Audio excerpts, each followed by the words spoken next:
तो node MCU मैंने connect कर लिया अपने बीसी के साथ, और प्लेटफॉर्म आईओ का एक प्रोजेक्ट मैंने बना लिया एमक्यूटीटी डेमो के नेम से। तो अब हम बेसिकली क्या करेंगे, नोड एमसीयू को कम्युनिकेट करवाएंगे इस पब्लिक एमक्यूटीटी ब्रोकर के साथ, और अपने नोड एमसीयू को एज अ क्लाइंट बनाएंगे। वो सब्सक्राइब भी करेगा, पब्लिश भी करेगा, और इस सर्वर को बेसिकली यूज़ करेगा। तो इस काम को परफॉर्म करने के लिए हम एक लाइब्रेरी की हेल्प ले सकते हैं। उसका नेम है MQTT सिंपल लाइब्रेरी है बाय निक। तो हम उसको सर्च कर लेते हैं। आप यहाँ पे प्लेटफॉर्म आईओ का जो होम पेज है, यहाँ पे आप लाइब्रेरीज के अंदर अगर जाएं तो यहाँ पे आप MQTT सिंपल अगर लिखें तो पब सब क्लाइंट बाय निक ये लाइब्रेरी है, काफ़ी ज़्यादा फेमस है, काफ़ी ज़्यादा यूज़ होती है, और ये बहुत सारे डेवलपमेंट बोर्ड को सपोर्ट करती है। ESP8266 बेस्ड जो आपके बोर्ड्स हैं उन सारे बोर्ड को ये सपोर्ट करती है। तो इसको हम इंस्टॉल कर लेते हैं। इस पर क्लिक करेंगे और ऐड टू प्रोजेक्ट कर देंगे। इस पर क्लिक करेंगे तो यहाँ पे आप प्रोजेक्ट, इस लिस्ट में से प्रोजेक्ट को सिलेक्ट कर लेंगे जो आपका करंट प्रोजेक्ट है। जैसे मेरा MQTT डेमो है, यहाँ से आप देख सकते हैं। सेलेक्ट करके आप ऐड कर देंगे। ऐड हो जाएगा तो आपकी जो लाइब्रेरी है ये इंस्टॉल हो जाएगी आपके प्रोजेक्ट में। तो इसके बाद इस लाइब्रेरी की कुछ अपनी एग्जांपल्स हैं, कुछ बेसिक सिंटैक्स हमें वहाँ से पता लग सकता है कि किस तरह से हम सब्सक्राइबर पब्लिशर जो है वो अपने नोड एमसीयू को बना सकते हैं। तो इस लिस्ट में से हम कोई बेसिक एग्जांपल देख लेते हैं। MQTT ESP8266 एक सिंपल एग्जांपल है। तो इसको अगर हम देखें तो यहाँ पे एग्जांपल कोड उसने दिया हुआ है, एक स्टार्टिंग कोड दिया हुआ है। तो यहाँ से हमें इसका बेसिक सिंटैक्स जो है वो पता लग जाएगा कैसे हमने इसको करना है। तो इस कोड को हम यहाँ से यूज़ कर लेते हैं कॉपी करके। सिंपली मैं अपनी main.cpp फाइल जो है उसके अंदर पेस्ट कर देता हूँ।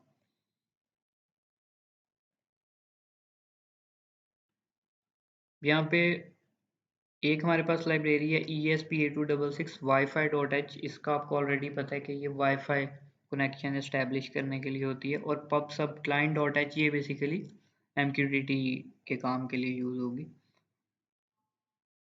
इसके अंदर बेसिक तो ये SSID पासवर्ड ये आपने डिफाइन कर लेना है। MQTT सर्वर जो है हमारा क्या होगा, MQTT सर्वर जो है ये बेसिकली ये है कि इसने बताया हुआ है इसके ऊपर ये लिसन कर रहा है विद डिफरेंट पोर्ट्स। तो इसको हम यहाँ से कॉपी अगर करें और यहाँ पे हम इसको कर देंगे पेस्ट, और यहाँ पे ये HTTPS जो है इसको लिखने की ज़रूरत नहीं है। ये जो होस्ट नेम या जो सर्वर नेम होता है ये यूजली प्रोटोकॉल विदाउट प्रोटोकॉल आप लिखते हैं, सिंपली होस्ट नेम होता है। तो ये हमने यहाँ पे लिख दिया, और SSID और पासवर्ड मैं अपना यहाँ पे इंक्लूड कर दूंगा। ये ऑब्जेक्ट आपको पता है ये किस मकसद के लिए। पब सब क्लाइंट का हमने एक ऑब्जेक्ट बनाया जिसका नेम हम क्लाइंट रखा है, इसको कुछ और भी रख सकते हैं, और हमने इसको पास कर दिया अपना वाईफाई क्रीडेंशियल्स वाला जो ऑब्जेक्ट है उसको ये पास कर दिया। उसके बाद हमने कुछ बेसिक वेरिएबल्स बना लिए, last message, message buffer size, और करेक्टर एरे बना ली, और ये कुछ इनिशियलाइजेशंस हमने कर ली। फिर एक सेटअप फंक्शन इस एग्जांपल के अंदर बना हुआ है जो कि क्या करेगा कि वाईफाई के साथ आपका जो नोड एमसीयू है वो कनेक्ट कर देगा अगर क्रेडेंशियल्स जो हैं वो ठीक हुए। फिर एक कॉल बैक का फंक्शन है, इसके ऊपर हम बाद में आते हैं।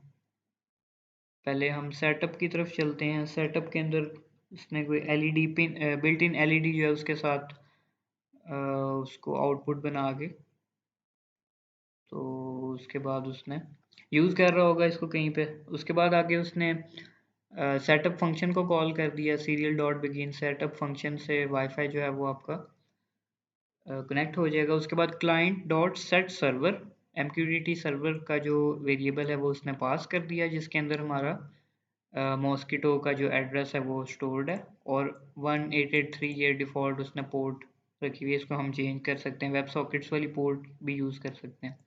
उसके बाद उसने client dot set call back इसको कॉल कर दिया, और इसके अंदर उसने कॉल बैक का फंक्शन जो है वो पास कर दिया।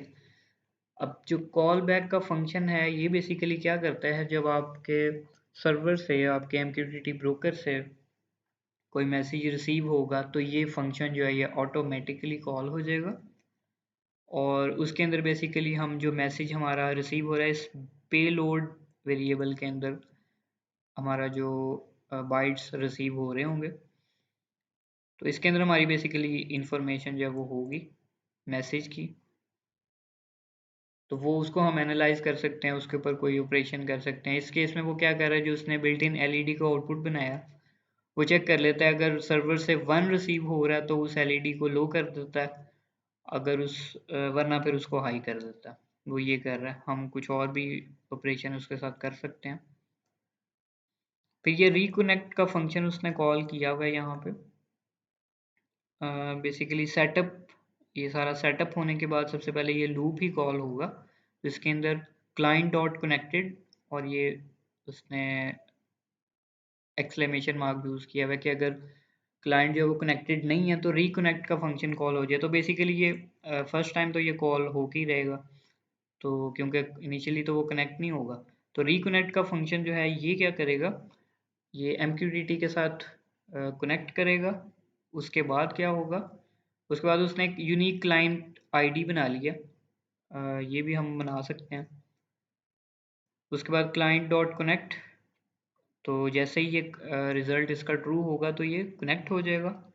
और उसके बाद वो क्या कर रहा है, उसने एक टॉपिक बना लिया client dot publish out topic और हेलो वर्ल्ड।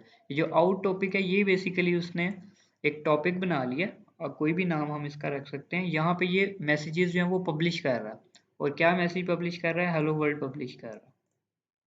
फिर उसने एक टॉपिक बनाया है इन टॉपिक, और इसको उसने सब्सक्राइब कर लिया। तो ये पब्लिशर भी है सब्सक्राइबर भी है, लेकिन इसके टॉपिक्स डिफरेंट हैं। तो इसमें मसला ये होगा इस एग्जांपल में कि हम पब्लिश तो कर रहे होंगे इस क्लाइंट के थ्रू जो हमारा नोड एमसीयू है, लेकिन पता नहीं लगेगा कि हमारा नोड एमसीयू जो है वो, अगर हम उसको ही सब्सक्राइबर भी बना लें तो ज़्यादा बेहतर होगा। तो अगर हम यहाँ पे इसको आउट टॉपिक कर दें तो ये कोड इम्प्रूव हो जाएगा, क्योंकि आउट टॉपिक के ऊपर हम मैसेजेस को पब्लिश कर रहे हैं। अब हम चाह रहे हैं कि हम अपने नोड एमसीयू के ऊपर ही इसको लिसन भी करें इन मैसेजेस को, तो फिर हम टॉपिक का नेम यहाँ पे चेंज कर लेते हैं, यहाँ पे आउट टॉपिक कर देंगे, ताकि जो मैसेजेस इसके थ्रू पब्लिश हों वही हम यहाँ पे रीड भी कर लें। तो इसको हम आउट टॉपिक कर सकते हैं।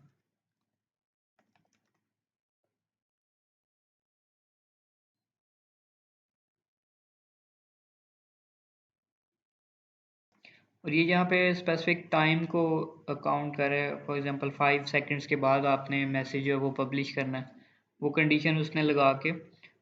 तो पब्लिश अब ये क्या कर रहा है, पब्लिश मैसेज, और आउट टॉपिक के ऊपर ये पब्लिश कर रहा है, और मैसेज क्या है, मैसेज के अंदर क्या स्टोर्ड है, हेलो वर्ल्ड ही उसके अंदर स्टोर्ड है। और आगे उसने, अच्छा आगे उसने एक वैल्यू जो है वो इंटीग्रेट की हुई है, साथ कंबाइन की हुई है, कंकैटिनेट की हुई है, उसको हर स्टेप पे इंक्रीज कर देता है। मतलब फर्स्ट जब आपका मैसेज पब्लिश होगा उसके अंदर एक वैल्यू होगी, उसके बाद वो उसमें एक ऐड कर देता है। तो मतलब कि हेलो वर्ल्ड 1 फिर 2 इस तरह से ये आपका मैसेजेस जो हैं वो बेसिकली ट्रैक कर रहा है कि कितने मैसेजेस जा चुके हैं। तो इस वजह से उसने वो एक काउंटर सा इसके साथ बना लिया। तो अब मैं इस कोड को कंप्लीट करके जो क्रीडेंशियल्स रिक्वायर्ड हैं वो लिख के इसको फिर अपलोड करूँगा नोड एमसीयू के अंदर, फिर देखते हैं इसका क्या रिजल्ट आता है।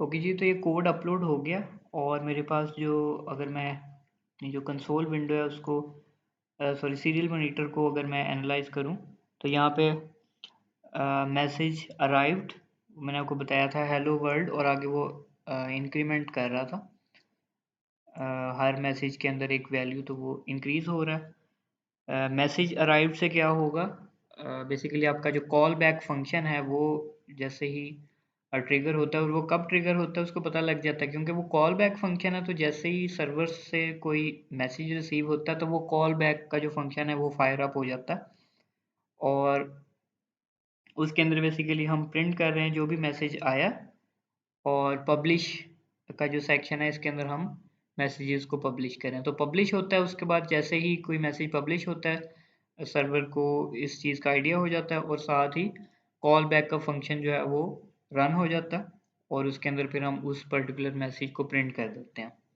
अब इसके अंदर हम ये भी कर सकते हैं कि यहाँ पे मैं हेलो वर्ल्ड की जगह 1 पास कर दूँ या 0 पास कर दूँ, और वो जो कॉल बैक फंक्शन है उसके अंदर मैं कंपेयर कर लूँ कि अगर मैसेज 1 रिसीव होता है तो एलईडी ऑन हो जाए या ऑफ हो जाए, इस तरह से हम इसको मॉडिफाई कर सकते हैं। तो ये बेसिकली अब मैं इस public MQTT broker, Mosquitto MQTT broker जो है इसके साथ कम्युनिकेट कर रहा हूँ as a client with my node MCU। अच्छा, इस एग्जांपल के अंदर मैंने एक तो ये चेंजिंग की है कि जो सीरियल आपका जो बॉड रेट है 9600 कर दिया। पहले ये 115200 था, तो वो मुझे फिर चेंज करना पड़ना था अपनी कॉन्फ़िगरेशन फाइल के अंदर, या जो भी मेथड है उसका उसको चेंज करना पड़ना, तो इस वजह से मैंने इसको 9600 पे चेंज कर दिया। और सेकेंडली मैंने ये जो सब्सक्राइबिंग वाला टॉपिक है वो भी उसको इन टॉपिक की जगह आउट टॉपिक कर दिया, ताकि मैं उसी टॉपिक के ऊपर लिसन कर सकूं कि क्या मैसेजेस आ रहे हैं।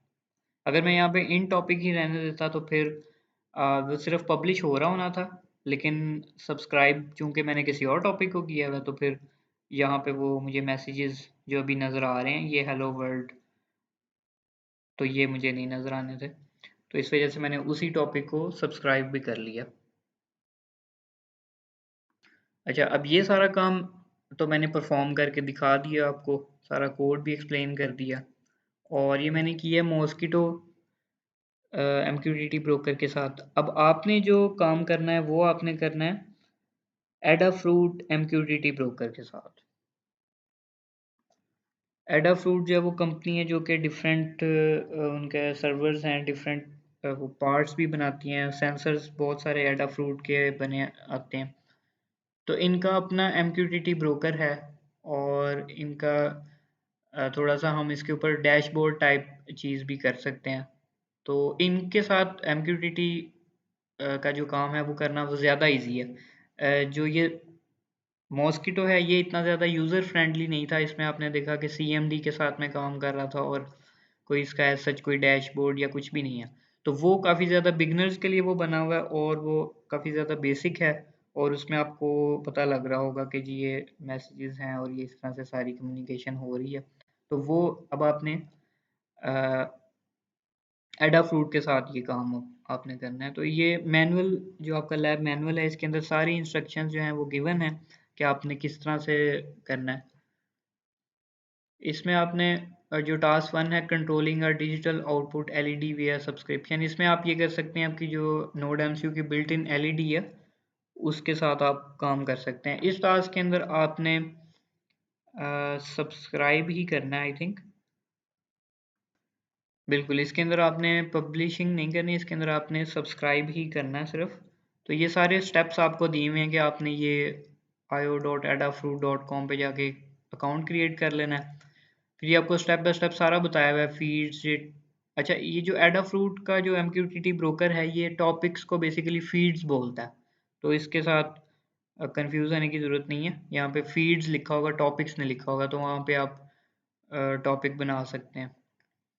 तो यार इसने सारा बताया हुआ है किस तरह से आपने टॉपिक बनाना है। फिर इसके अंदर सिंपल आपने इस पर क्लिक करके कोई बेसिक सा डैशबोर्ड बना लेना है, और ये सारी आपको इंस्ट्रक्शंस इसमें दी हुई हैं। अच्छा, ये सारा तो हो गया है, यहाँ तक आपका एडाफ्रूट की जो वेबसाइट है उसके ऊपर सारा काम हो गया। उसके बाद जो नोड एमसीयू के साथ आपने काम करना है, उसका तरीका ये है कि हम एडाफ्रूट MQTT लाइब्रेरी है नोड एमसीयू के लिए, उसको हम यूज़ कर लेंगे। उसके साथ हम इजीली ये काम कर सकते हैं। उसको मैं आपको बता देता हूँ कि किस तरह से वो है। आपने बेसिकली उसका उस लाइब्रेरी को सर्च करना है। आप यहाँ पे लिखेंगे एडाफ्रूट MQTT, सॉरी ये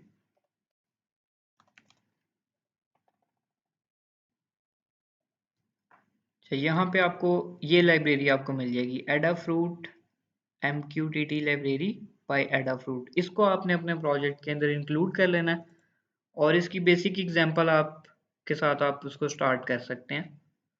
बल्कि इसका मैं आपको सैम्पल कोड जो है वो दे देता हूँ।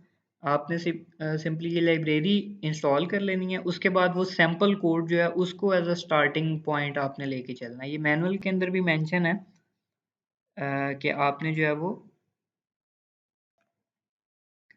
मैं आपको एक टेक्स्ट फाइल प्रोवाइड करूँगा, उसको आपने as a basis for this lab आपने इसको यूज़ करना है। एग्जांपल आप रहने दें, उस बेसिक कोड को आप यूज़ करेंगे एज अ स्टार्टिंग पॉइंट और उसी कोड को ही बेसिकली ये थोड़ा सा हाईलाइट भी किया हुआ है, बताया हुआ है कि जी इस लाइन में ये हो रहा है, इस लाइन में ये हो रहा है।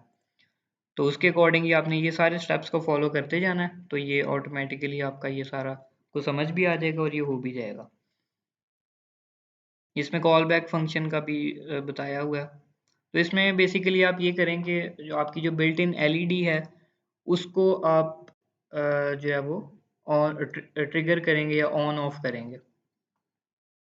तो आपका जो नोड एमसीयू है टास्क 1 के अंदर एज अ सब्सक्राइबर होगा और वो उस पर्टिकुलर टॉपिक को उसने सब्सक्राइब किया होगा। फॉर एग्जांपल उसने बताया हुआ है यहाँ पे एलईडी का शायद आपने फीड बनानी है, give it a name LED या टॉपिक, एलईडी के नेम से आपने वो टॉपिक बना लेना है उस एडाफ्रूट की वेबसाइट के ऊपर। और वहाँ पे फिर उसने ये डैशबोर्ड वाले सेक्शन में बताया हुआ है कि आप एक टॉगल बटन बना लेंगे और उस टॉगल को जब आप प्रेस करेंगे तो वो उसके बैकएंड के ऊपर कोई आप मैसेज सेट कर लेंगे, वो भी उसने डिस्क्रिप्शन के अंदर सारा बताया हुआ है। तो उसमें ऑन या ऑफ या कोई भी वर्ड आप स्पेसिफिक रख सकते हैं और फिर यहाँ पे इस कॉल बैक फंक्शन के अंदर आप उसको चेक कर सकते हैं। यहाँ पे आपने थोड़ा सा कोड ऐड करना है, वो भी आपको गाइडलाइन दी हुई है किस तरह करना है। तो उस मैसेज को फिर आप कंपेयर कर लेंगे, अगर ये टेक्स्ट आता है तो एलईडी जो है वो ऑन हो जाए वरना ऑफ हो जाए, तो आप उस बेसिकली डैशबोर्ड के साथ अपनी एलईडी को कंट्रोल कर रहे होंगे। तो टास्क 1 के अंदर आपने ये करना है। इसकी अगर डेमोन्स्ट्रेशन अगर आपको चाहिए हुई फाइनल तो वो भी मैं आपको दे सकता हूँ, आप मुझे बता दें तो वो फिर मैं आपको वो भी फाइनल उसकी आउटपुट जो है वो करके दिखा दूंगा। अच्छा, टास्क नंबर 2 के अंदर हमने पब्लिशिंग करनी है। टास्क 1 के अंदर सिर्फ सब्सक्राइब किया हुआ था आपके नोड एमसीयू ने, टास्क 2 के अंदर हमने पब्लिशिंग करनी है।